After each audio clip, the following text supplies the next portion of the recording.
it can expire. I mean, Trump has said effectively he is comfortable letting NAFTA expire if it comes to that. He holds his hat on the Mexican deal, which is largely done.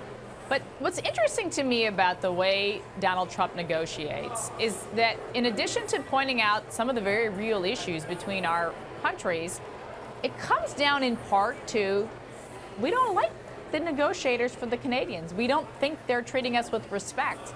And it's interesting to me that Canada hasn't taken a page out of the Mexican playbook and figured out how to, even in private meetings, figure out how to kind of cut through the ice and figure out how to get a deal done. So it sounds like it's just personal. Jimmy, what do you make of the lack of market reaction? Dow's up 111 points. Might sound like aggressive rhetoric, but there's no indication that the market's not expecting a deal between the U.S. and Canada. Well, obviously, you could always say that the markets would be doing better if there was a deal. I think that is also a case with China. Remember, the U.S. is a big economy. It's an economy that last quarter grew 4.2%. That smooths over a lot of problems. And I think that also plays into the president's attitude, where he feels like he has a fantastic hand right now with a growing economy.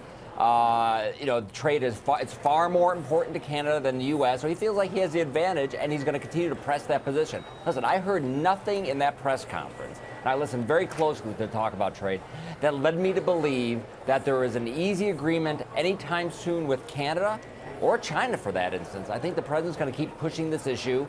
And is not going to strike a deal anytime soon, even though in the case of Canada, this milk issue is completely ridiculous and certainly not a thing you want to sacrifice what's been a very successful trade deal for the United States. Right. Meanwhile, Sarah, there's a story about Airbus officials sending a high-powered delegation to Beijing, trying to sell $18 billion in planes that would not be made by Boeing, obviously. Apparently, President Xi wants to make a big splash in November when they have this import expo. I mean, the longer these negotiations go on, and we keep hearing people say, well, it's in our best interests, we're hopeful for a deal, but companies have to make decisions in the meantime.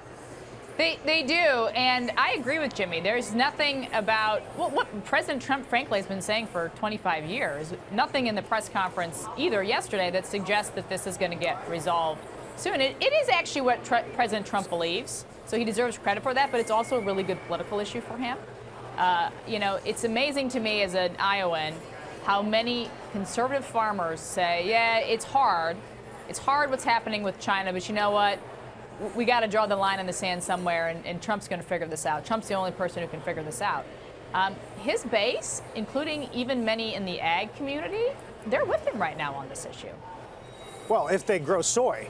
Not if they grow corn. I mean, if you're getting a penny a bushel versus $1 a bushel, I mean, here we are in the picking winners and losers.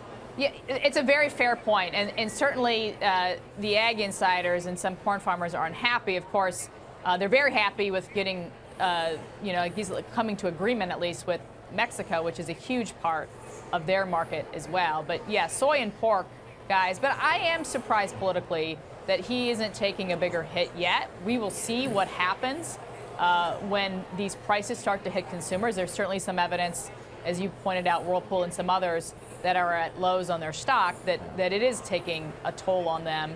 But overall, with consumer confidence the way it is, the small business index is at near record highs.